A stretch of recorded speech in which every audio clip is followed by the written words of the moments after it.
Assalamualaikum warahmatullahi wabarakatuh. Salam sejahtera buat kita semua. Jadi hari ini saya akan membagikan mengenai belajar mengenali wajah. Ini wajahnya siapa gitu. Menggunakan Atlas 200 DK. DK singkatan dari Development Kit. Saya dosen di Bina Nusantara sejak tahun 90 sampai sekarang. Saya bekerja sebagai Embedded Research Group Manager. Jadi bidang saya adalah embedded. Nah, ini adalah 24 teknologi yang mengubah sejarah manusia dari sejak menanam, berburu, kemudian ada agriculture, ada mesin uap, kemudian elektrik, kereta api, dan sekarang kita abad 21 itu adalah abad intelijen. Dan salah satu teknologinya adalah namanya AI. Jadi sama seperti listrik, seperti uap. Zaman dulu tuh dibilang zaman kuda gigit besi, itu karena zaman semuanya ditarik oleh kuda. Terus orang bilang kudanya kan makin susah, rumput makin habis, jadi orang ciptakan uap. Jadi semua pakai uap. James Watt tuh menemukan mesin uap, pabrik-pabrik sudah pakai mesin uap. Lalu timbullah era listrik. Thomas Alva Edison menemukan listrik, jadi semua akan berubah. Nah, jadi nanti AI ini itu juga akan merubah kondisi dunia kita di masa depan. Jadi adalah sangat cocok kalau Anda mulai sekarang belajar tentang AI, karena ini nanti akan seperti normalnya listrik dan uap pada zaman waktu itu.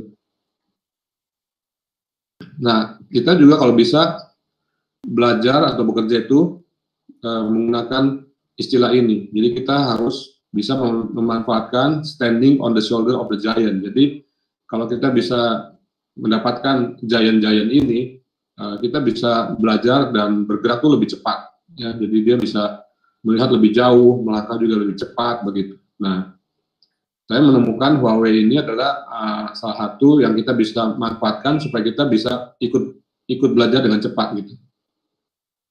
Nah, ini Huawei juga pernah mengundang Pak Hamam, Dr. Hamam, ini dia ketua BPPT. Beliau ini diberikan tanggung jawab oleh pemerintah Jokowi untuk membuat strategi nasional untuk Indonesia menyongsong abad 2045, kita 100 tahun merdeka.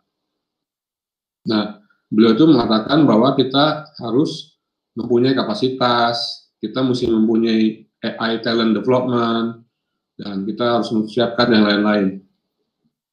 Nah, ini Indonesia National AI strateginya dari beliau adalah kita harus bisa menyiapkan AI talent sebisa mungkin kompetitif dengan keahlian masing-masing. Jadi karena AI itu luas, pertama Huawei Certified ICT Associate sebagai associate dulu. Jadi nanti Anda akan belajar misalnya AI level associate.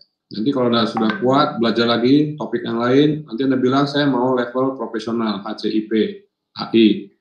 Lebih kuat lagi Anda akan menjadi HCIE, expert. Jadi ini kayak CCNA, CCNP, dan CC apa gitu. Kalau Cisco ya. Nah, di sini industri itu membutuhkan semacam ini. Seperti security, di pabrik, mengawasi fasilitas listrik. Ini di Cina sudah memakai drone yang ada atlasnya untuk memonitor kabel ini oke apa enggak jalurnya, ada gangguan atau tidak gitu. Nah,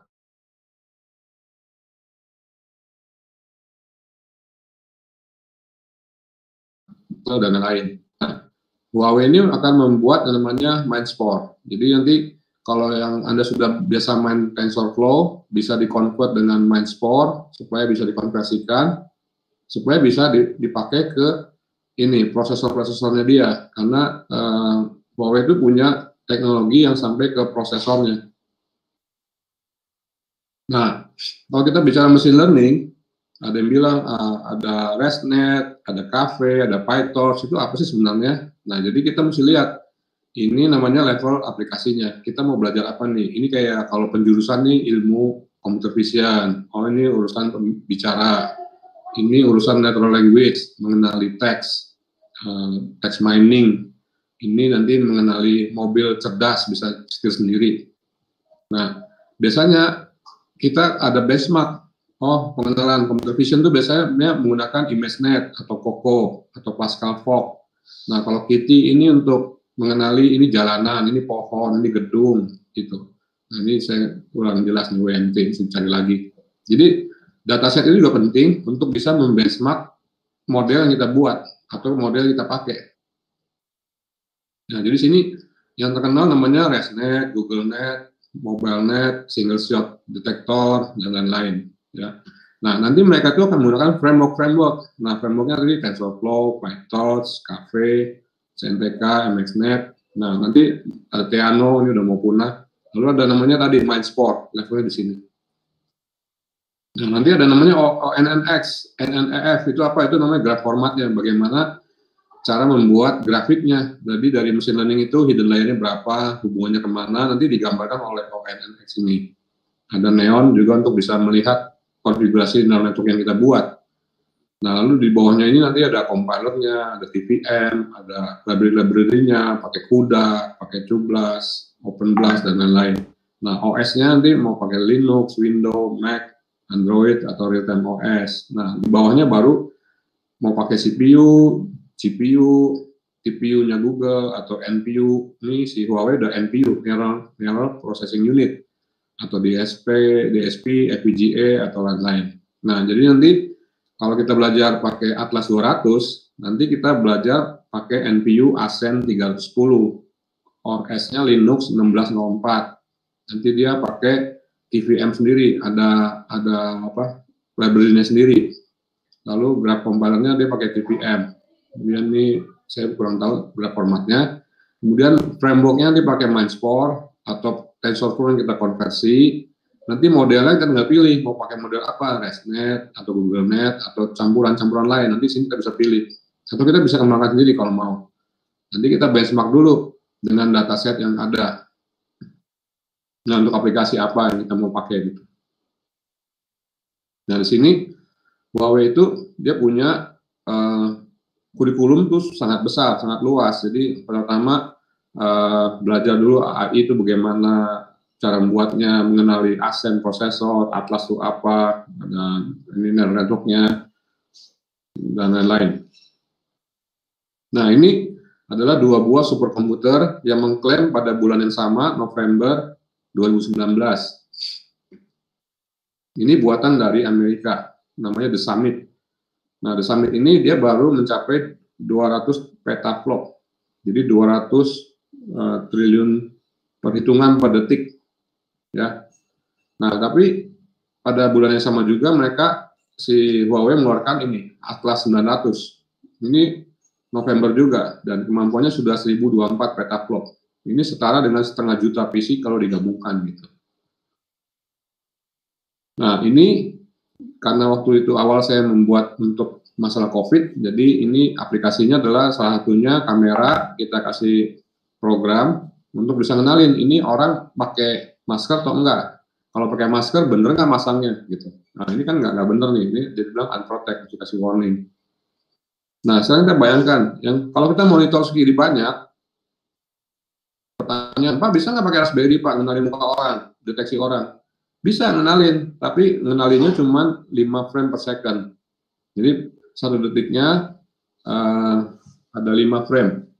Jadi beda jedanya mungkin berapa tuh? Ya sekian detik lah, sepersekian detik ya. Nah, tapi kalau usernya udah sekian banyak, ini kan berapa ratus orang. Ini kan kalau pakai Raspberry ya, ini tuh berapa orang aja deteksi gitu. Nah, ini NVIDIA itu baru sanggup sampai 30 face per frame terdeteksi. Jadi bayangkan kalau usernya seperti ini, cuma 30 yang terdeteksi. Nah, sisanya bagaimana? Kan berarti kan nggak terdeteksi kan? Nah, makanya kita, kalau kita pakai Atlas 200 ini sudah dibuktikan, mereka sudah bisa mengenali 200 wajah dalam satu frame-nya. Jadi ada orang berdiri begini nih, ketahuan nih, ini ada 200 wajah. Ini tinggal kita kenalin satu-satu siapa. Gitu. Dan mereka sedang riset akan menuju sampai bisa 600 wajah per frame-nya gitu.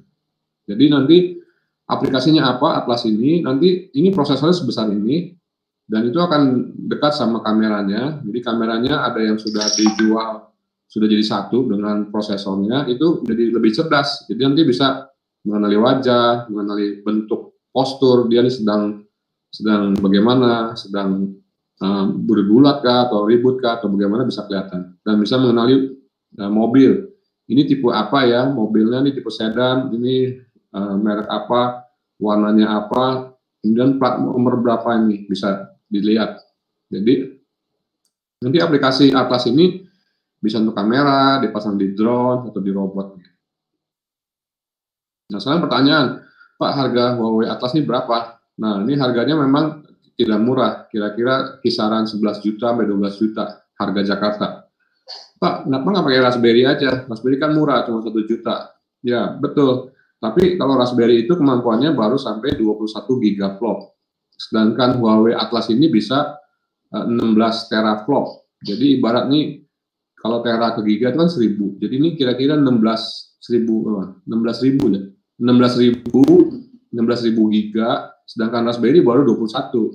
Kalaupun dengan tanding dengan Jetson Nano baru bisa ini 472, sedangkan dia bisa 16.000. Jadi sudah 3 kali lipat. Ini per detik loh perhitungannya ya. Jadi artinya per detik itu dia bisa 16 triliun hitungan per detik, sedangkan dia baru setengah triliun. Ini sudah bisa 16 triliun, kayak gitu. Ya, jadi kalau dibandingkan kecepatan pasti Atlas unggul saat ini ya. Kemungkinan Nvidia juga mungkin nafsu mau ngalahin Atlas 200, ya silakan, mereka kembangkan mau berapa teraflop. Nanti Atlas sudah bilang, wah Nvidia sudah mengejar kita nih, mari kita buat yang lebih cepat lagi. Nanti mereka tanding di sana. Nah, di sini Huawei ini juga punya development tool-nya friendly ya, membantu banyak. Dan dia punya 40 pin I/O. Jadi nanti aplikasinya seperti apa, nanti kita coba buat kamera, dikasih AI model, nanti kita kenalin, ini bener nih, tertutup. Nah, ini nggak pakai mask nih, kita denda aja nih, mukanya siapa sih, namanya siapa, nomor induk kependudukannya berapa, nomor KTP-nya berapa, nanti kita langsung kirim tagihan aja. Jadi kalau udah begitu kan orang serius nih, nggak main-main kan. Nah, AI itu dipakai di mana aja sih sebenarnya? Ya, yang paling kecil IoT, IP kamera, smartphone, sampai mobil cerdas, sampai smart city, sampai ke topik-topik yang lebih hebat lah. Dan itu butuh komputasi yang lebih tinggi lagi. Teraflopnya udah makin gede gitu. Nah, ini range-nya dari Huawei, dari yang paling besar Atlas 900, ini yang superkomputernya. Lalu ada yang middle-nya, itu Atlas 800, ini blade servernya. Nah, satu blade server ini bisa ditanam sampai 8, ada yang 16, ada versi 16 ini. Jadi nanti bisa dipasang 16300. Nah, satu ini isinya nanti ada prosesor ini, Asen 910. Nah, sedangkan yang kita untuk percobaan awal-awal, nanti kita adalah memakai ini, Atlas 200 Development Kit. Nah, di dalam ini ada Asen 310-nya. Jadi kita akan belajar Asen 310-nya. Nah, bedanya ini sama ini apa? Ini masalah di dalamnya ini nanti ada, kalau ini cuma 2 DaVinci Cube, di sini bisa 32 DaVinci Cube. Nah, untuk setengah-tengahnya namanya Atlas 500. Atlas 500 ini bisa 16 channel video masuk, full HD. Ya, jadi dari ujung ke ujung itu kita programnya cukup 1, bisa dikenalin semua gitu. Nah, jadi di dalam Atlas ini ada Asen 310, di dalam Asen 310 itu ada namanya DaVinci Cube Core-nya. Nah, ini kita lihat dulu video mengenai unboxing ya, karena ini ada cerita dari awal sampai akhir.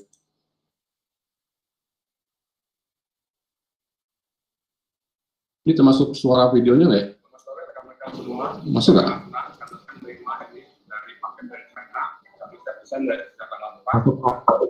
Oke.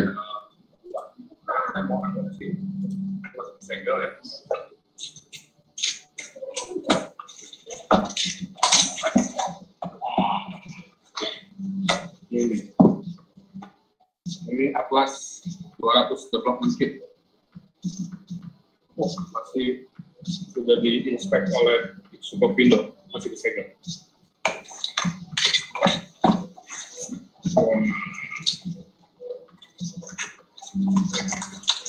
Ini supply-nya dari Indonesia.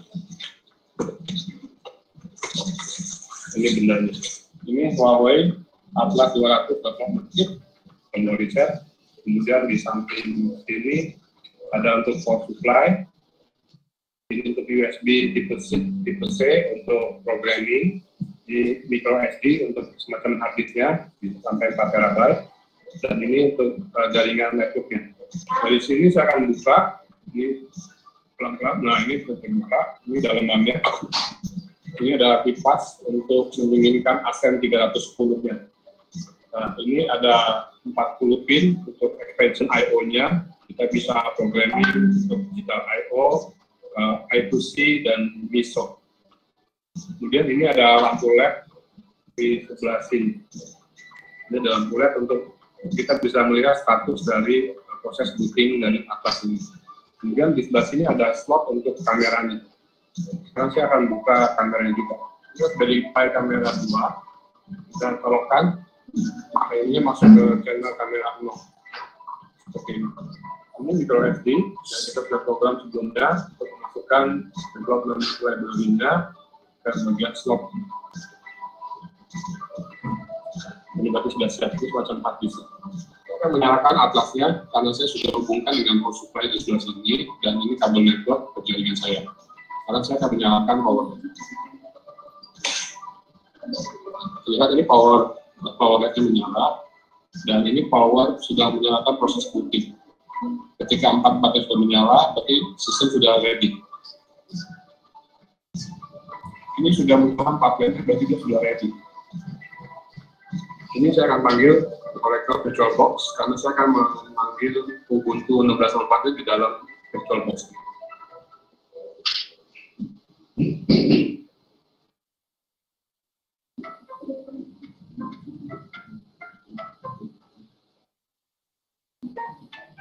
Ini terminalnya sudah ready. Sekarang saya panggil terminal. Saya akan panggil source atlas bin reset. Ini saya akan panggil my studio bin studio. Sekarang saya akan aktifkan my studio development. Saya sudah loading. Ini software my studio-nya sudah versi 2.10. Nah, kita akan open project.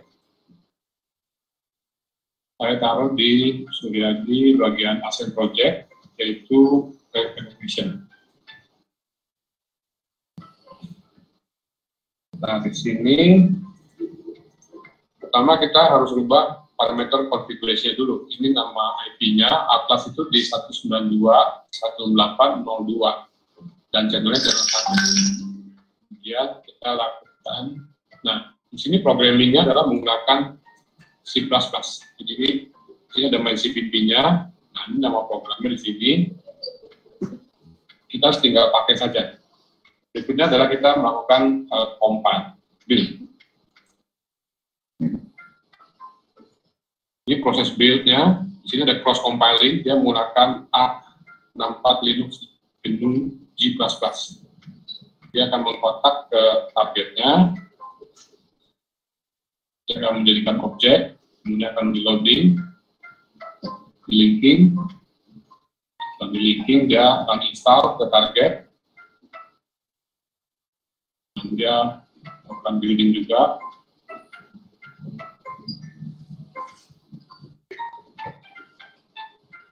Ya. Nah, installing ke target.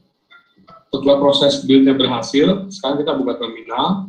Nah, dari terminal ini kita bisa melihat dengan perintah LL, dan sekarang kita harus menjalankan ini kan preset servernya. Jadi bus kan preset server. Dia akan mengecek Python library-nya. Nah, kita memakai IP 168.0.15. Kemudian directory-nya adalah home, jadi video storage. Kita enter. Nah, ini sudah siap. Sekarang kita jalankan program ini di sini ya, hijau. Kita run. Kemudian akan running. Ya, connected. Ya, sudah flashing. Dia akan melakukan mengcopy dari notebook ini ke target atlasnya. Proses sedang berlangsung. Sinkronasi.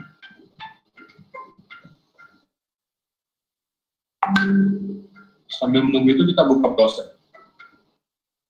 Sekarang kita buka browser kita Chrome di dalam Linux ini, yaitu alamat 192.168.015, portnya 709.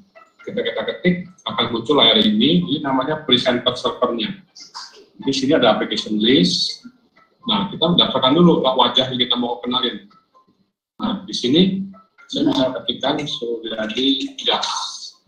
Kemudian kita browse fotonya di sini di Huawei. Nah, ini saya mau ambil foto yang ini. Saya kenali. Nah, ini saya sebagai Suryadi Jas, saya submit.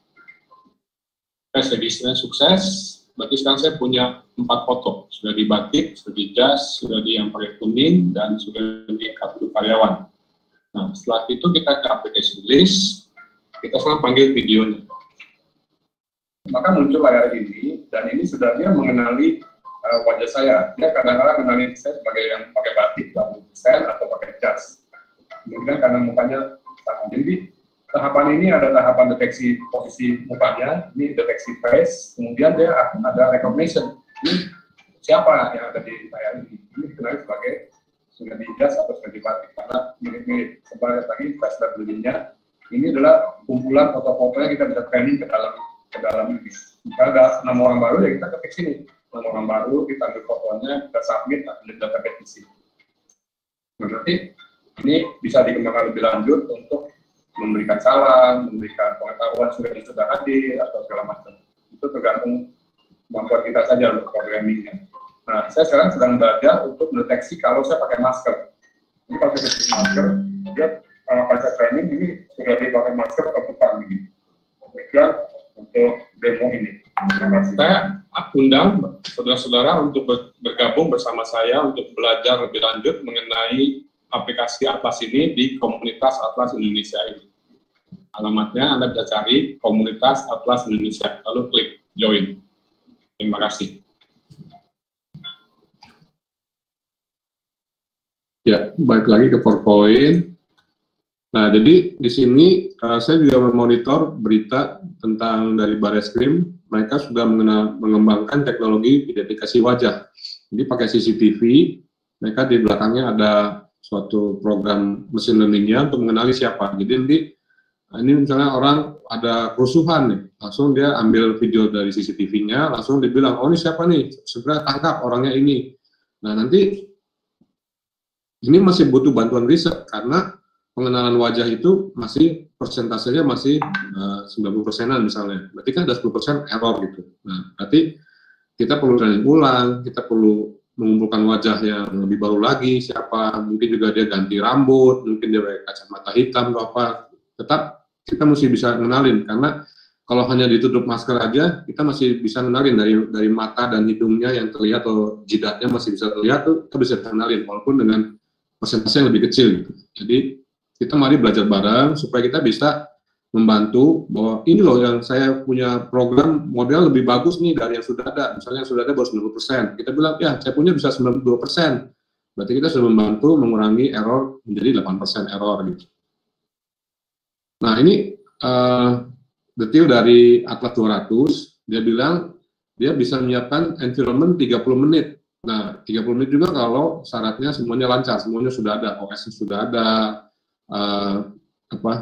SD card-nya juga sudah ada, jadi itu bisa lancar. Jadi seperti tadi kita demo, masukkan program, nyalakan, kita panggil main studionya, kita download sampel programnya, kita compile, sampai kita bisa naikkan, itu memang kira-kira ya sekitar 30 menit, udah bisa langsung demo gitu kan.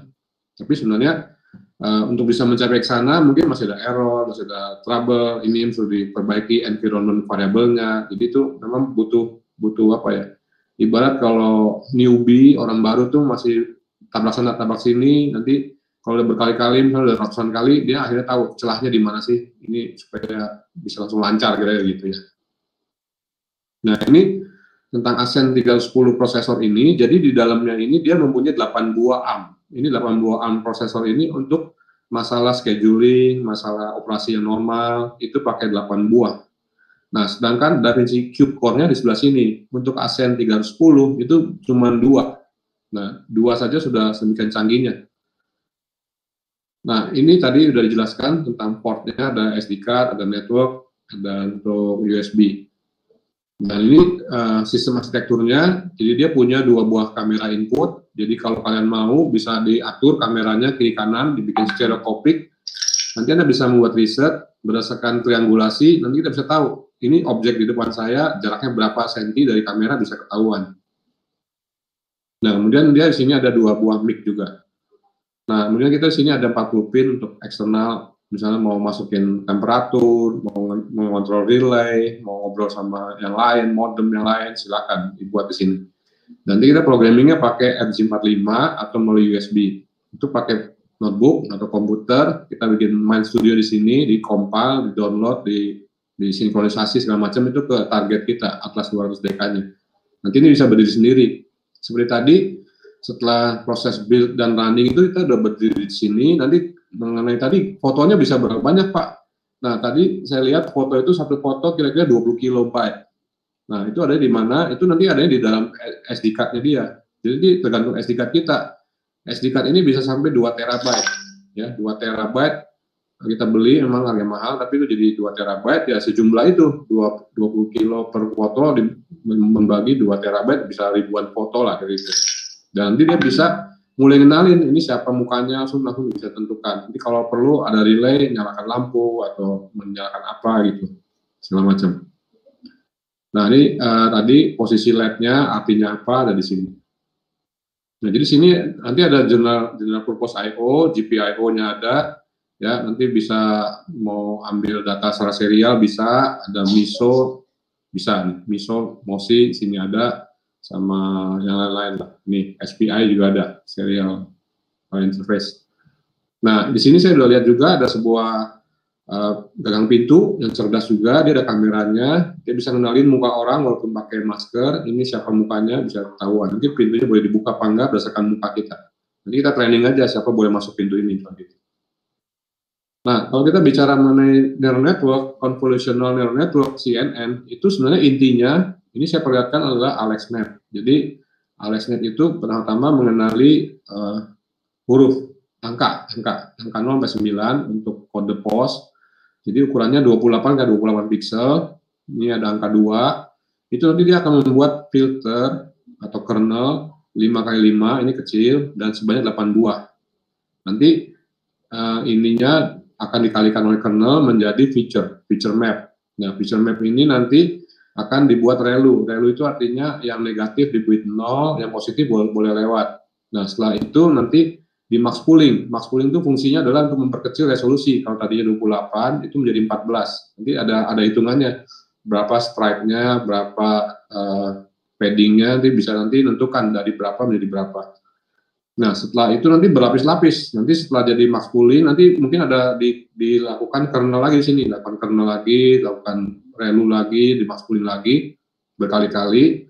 Lalu setelah itu dia menjadi fully flat. Dibuat flat supaya menjadi fully connected neural network, FCNN. Lalu dibuat, nanti sehingga akhirnya tinggal dibilang, kalau kita mau kenalin di 10 angka, ya kita bikin ini 10 output. Nanti tinggal dibilang, oh kalau inputnya kayak begini nih, setelah dilakukan operasi, kira-kira hitamnya mana, yang putih mana, nanti dibilang, kalau kombinasi seperti ini, maka itu sebenarnya angka 2. Jadi nanti di sini max poolnya, soft max-nya akan bilang nih angka 2 nih, dengan 70% kemungkinan angka 2 gitu. Nah, di sini sebenarnya proses konvolusi itu kayak apa ya, kayak begini. Jadi ini gambar input, tadi ini filternya dikalikan menjadi feature map. Nah, feature map kan ada berapa channel, nanti juga ada berapa channel ininya, feature map-nya. Nah, ini semua adalah proses konvolusi, proses perkalian. Jadi kalau deep learning, kenapa sebut deep learning? Karena ini lapisan ininya makin dalam, bisa ratusan. Awalnya cuma 8 lapis, terus jadi berapa belas, terus akhirnya menjadi ratusan lapis. Maka disebut deep, jadi dalam. Nah, sebenarnya ini adalah perkalian konvolusi semua, perkalian matriks sebenarnya. Inti dari CNN adalah perkalian matriks. Nah, sekarang kita lihat perkalian matriks. Kalau perkalian matriks ini 16 kali 16 dikali 16 kali 16, itu hasilnya memang 16 kali 16 juga. Tapi loopingnya itu M-nya 16, K-nya 16, N-nya 16. Ini kalau dikalikan, itu butuh 4096 langkah. Jadi 4.000 tuh jadi 1, 2, 3, 4, 5. Jadi looping dikalikan jumlah kali jumlah, selesai. Itu baru satu baris. Nanti baris kedua, nanti kolomnya ganti. Nah, itu butuh 4.096 kali langkah untuk satu perkalian matriks. Padahal tadi kan di sini sudah konvolusinya berkali-kali kan. Nah, dengan bantuan ini, DaVinci Cube Core ini, itu cukup satu langkah. Ya, dari 4.000 langkah itu, sama DaVinci Cube Core ini cukup satu langkah. Kita lihat dulu videonya. This is Ascend 910. DaVinci architecture-based AI cores are the compute engine. In addition to scalar and vector units, AI Core integrates 3D cube computing engine. It completes 4,000. Nah, ini. Jadi dia bisa melakukan perhitungan 16 kali 16 matriks A dengan 16 kali 16 matriks B, itu satu kali langkah menjadi hasil matriks C-nya. Langsung satu langkah aja. 96 Mac ops per cycle. More than 2 orders of magnitude larger than what CPUs and GPUs can deliver. Ascend 910 has 32 cubes. Nah, ini Ascend prosesor 910 itu dia punya 32 buah cube engine-nya. Sedangkan yang 310 tadi cuma punya 2. Jadi bisa bayangkan perkalian tadi yang 16 kali 16 kali 16 itu kan butuh 4.000 langkah per 4.000 langkah untuk satu operasi kan. Nah, sedangkan dia bisa satu langkah untuk perkalian 2 matriks dan ini dia punya 32. Jadi nanti urusan per schedulannya nanti dibantu sama ada compilernya. Jadi kita terima beres gitu. Inside, providing 256 teraflops. Nah, sehingga dia bisa menimbulkan daya komputasinya sampai 256 teraflop, triliun hitungan per detiknya gitu. Not just a powerful AI coprocessor, Ascend 910 is a highly integrated SoC comprised of CPUs, DVPP, and task scheduler as well. Nah, nanti kalau kalian akan belajar lebih jauh tentang Atlas, nanti ada istilah DVPP, ini Digital Vision Preprocessing. Jadi ada kamera masuk, input, mau kamera, nanti kamera itu akan diambil frame per frame, nanti akan diolah oleh DVPP, nanti urusan pencerahan, urusan, saya mau scanning, ini misalnya plat mobil, ada di mana? Oh, plat mobil di sebelah sini, nanti dia akan center crop sendiri, akan center di plat mobil, lalu dia akan crop di situ, dan dia akan fokus di situ, ini mobilnya nomor berapa, jadi yang tadinya plat mobil cuma kecil, sama dia dibuat zoom supaya fokus di situ, gitu. Dan dia ada task scheduler untuk mengatur tadi cube-nya banyak. Jadi dia akan mengatur siapa lari di mana, hasilnya di mana itu akan diatur oleh si task scheduler ini gitu. Ascend 910 has self-managing capability that can minimize data interchange with the host. Nah, kalau prosesor lain itu mereka akan ngomong sama hostnya di sini dan mereka akan sibuk di jalur sini. Jadi mereka akan lapor ke host, olahnya sedikit, lapor lagi ke host. Nah, sedangkan dia itu olah di sini di dalam aja, olah di dalam udah beres, dia baru lapor ke host cuma sedikit-sedikit aja. Jadi hostnya juga bisa kerja yang lain, ini juga fokus yang lain gitu. Jadi nanti bisa ibarat nih kayak multiprosesor, ini dia terima beres lah kayak gitu. Kalau ini masih take-up begitu, karena dia nggak ada untuk urusan preprocessing-nya, nggak ada schedulernya di port di sini. By eliminating this overhead, the unprecedented computing power can be fully utilized.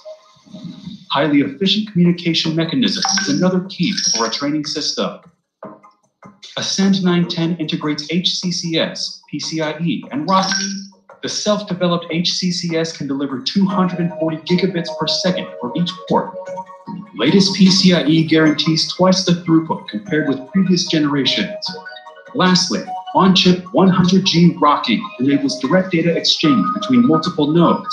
Nah, ini kalau kalian sudah bisa levelnya lebih tinggi lagi, kalian bisa buat satu prosesor ini ngomong sama prosesor lain, jadi udah multiprosesor. Nah, ini akan membuat menjadi cluster, jadi akan membuat seperti Atlas 900-nya itu.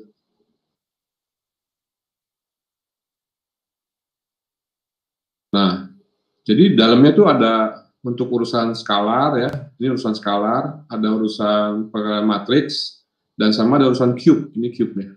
Nah, ini vektor, jadi kalau vektor tuh satu dimensi, skalar itu dua dimensi, balik, skalar itu satu dimensi, vektor 2 dimensi, sedangkan cube itu bisa 3 dimensinya. Nah ini, Ini skalar, 1 dimensi, 2 dimensinya adalah vektor, dan ini 3 dimensinya matriks tadi. Dan ini yang tadi dibilang 4.000 langkah cuma 1 cycle aja. Nah, nanti kita belajarnya bagaimana nih Pak? Nah, nanti kita belajarnya di level ini, belajar dari AI aplikasinya mau apa, nanti kita pakai API yang ada, atau kita bikin sendiri, mau pakai TensorFlow, nanti kita konversi, pakai Kaffe juga masih bisa. Lalu kita mau belajar dari awal ya pakai Mindspore nih kalau mau. Saya juga belum terlalu detail tentang Mindspore juga. Nanti sini ada namanya CAN, Computer Architecture Neural Networks, ini kayak kudanya di NVIDIA. Dia akan ngatur di dalamnya. Nanti dia supaya bisa ngobrol sama chipnya, ASEN berapa yang kita mau pakai. Ya. Nah, kemudian sini ada library-nya, jadi ada Tensor Boost Engine, library, nanti ada yang TIK, TPR, segala macam ada level-level ini. Nah, kalau mau belajar sama saya juga masih belajar tahapannya, saya sudah selesai level elementary untuk belajar membuat operator baru, saya sedang baru mulai chapter 1 untuk bagian advance-nya, supaya bisa membuat operator yang khusus untuk level sektor ASEN-nya ini, supaya bisa lebih cepat lagi gitu. Jadi nanti kalau Anda sudah biasa main PyTorch, main TensorFlow ya silakan. Nanti ada konvertornya. Lalu nanti ada Graph Engine, ini membuat networknya seperti apa, susunannya, layer berapa, isinya apa, berapa node, itu nanti di sini. Lalu di sini nanti ada urusan library-nya, nanti ada text scheduler untuk main ke DaVinci Core yang tadi, perhitungan-perhitungan tadi. Nah, Atlas ini juga nanti kalian bisa punya kesempatan menjadi ISV, Independent Software Vendor. Bisa AI juga ternyata sudah menjadi ISV, Independent Software Vendor. Jadi mereka akan bisa membuat aplikasi pengenalan objek, pengenalan kegagalan, mendeteksi kebakaran hutan, mendeteksi orang masuk dan lain-lain. Jadi kita bisa membuat, nanti bisa jual. Ya, kita selain main hardware, dia juga bisa main software gitu. Nah, ini contoh tahapan-tahapan mendeteksi wajah. Sekarang kalau ditanya sama orang, gimana masukin gajah ke dalam lemari es? Jawabannya ada 3 langkah, Pak. Pertama-tama adalah buka pintunya, kedua masukkan gajahnya, ketiga tutup pintunya. Ya, urusan masuk nggak masuk itu urusan berikut. Yang penting tahapannya buka pintunya, masukin gajahnya. Kan gajahnya kita nggak tahu gajah beneran apa cuma boneka gajah kan. Jadi kita bilang buka pintunya, masukin gajahnya ke dalam lemari es, tutup pintunya. Jadi di Atlas juga seperti itu. Jadi di sini adalah tahapan mengambil gambar, di pre-processing, ya itu tahap 1. Lalu sini ada tahap pengenalannya, di inference-nya. Lalu tahap 3-nya adalah di present. Udah 3 tahap aja, dikenali, diproses, di sini di inference engine kan, mau pakai ResNet boleh, mau pakai YOLO juga boleh, tinggal kita ganti di sini. Lalu nanti urusannya adalah di present di sini. Nah, ini contoh pengenalan wajah, deteksi wajah. Ini jadi cuma bilang wajah di sebelah sini loh, 100% gitu. Ini pakai ResNet 10. Nah, lalu kalau pengenalan wajah gimana Pak? Kalau pengenalan wajah itu adalah tahapannya, jadi pertama adalah dikenali dulu, deteksi dulu wajahnya di sebelah mana, di sini kotaknya deteksi. Nah, Vanilla CNN ini adalah mengenali mana sih matanya, mana sih hidungnya, mana mulutnya. Ini Vanilla CNN. Lalu untuk mengenali ini muka siapa, itu memakai Sphere Face. Jadi nanti kita akan pakai tiga modul ini untuk bisa bilang ini siapa, ini Surya Dija, Surya Dibatik, atau orang lain yang kita mau training gitu. Mau pakai inference gitu. Ya, setelah selesai nanti kita tinggal lapor ke presenter servernya. Nah, seperti tadi ya, ini saya ada 2. Nah, ini sudah di running, bisa kenalin nih siapa mukanya dengan sekian persen, 67% pengenalan mukanya. Nah, ini juga untuk mengenali mobil, ada tahapannya pakai VGG 16, object detection dulu, ini ada mobil, nanti berikutnya adalah ini mobil platnya nomor berapa, urusan plat detection, ada urusan warna, oh ini warna hitam, putih, oh ini tipenya apa, mobil sedan tipe Hyundai, tipe mobil apa gitu, dia bisa tahu di sini. Nah sekarang kalau ditanya, Pak bisa nggak saya kembangin supaya kenalin ini mobil tipenya ban berapa, trailer atau berapa, ya bisa aja Anda buat program sini, ya rutin tertentu untuk menghitung bannya. Ban kan tipenya begini, bulat. Kalau bulatnya ada 5 kali 2 kiri kanan berarti berapa? Anda bikin perhitungan gitu. Jadi setelah itu dilaporkan di presenter servernya. Ini contoh mobil tipenya KIA, warnanya putih. Platnya berapa? Ini tinggal ditambahin gitu.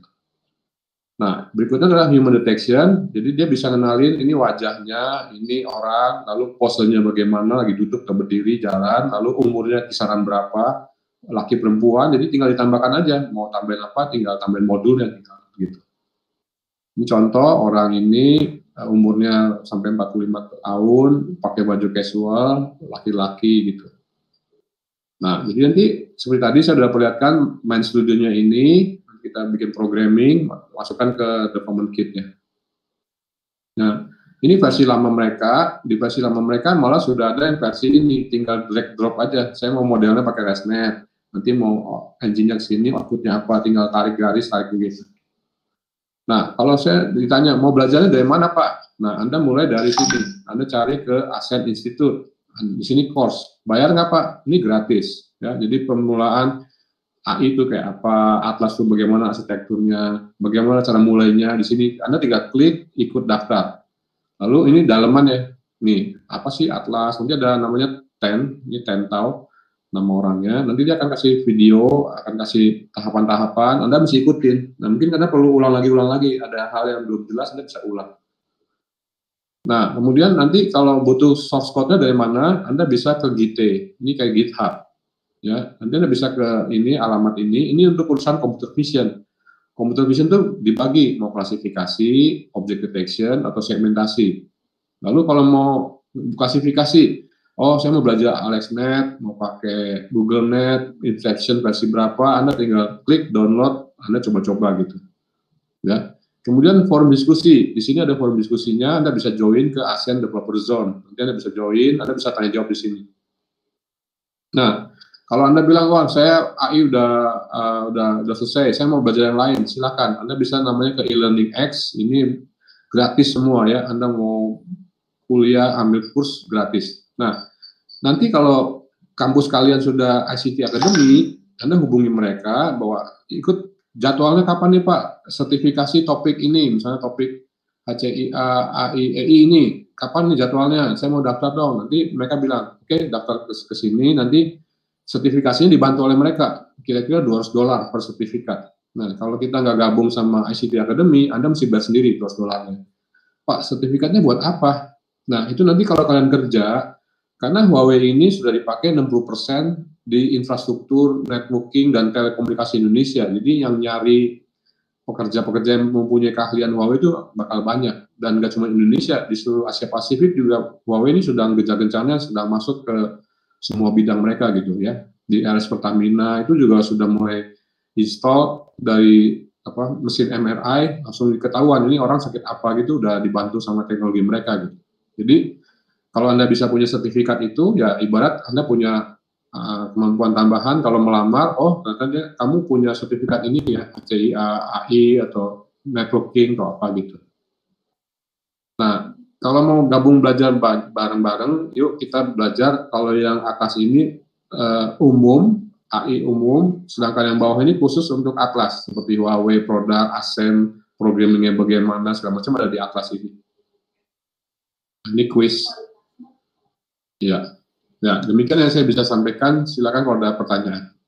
Jadi gini, Huawei ini lagi jor-joran untuk merekrut orang-orang yang mau belajar AI, namanya AI Talent.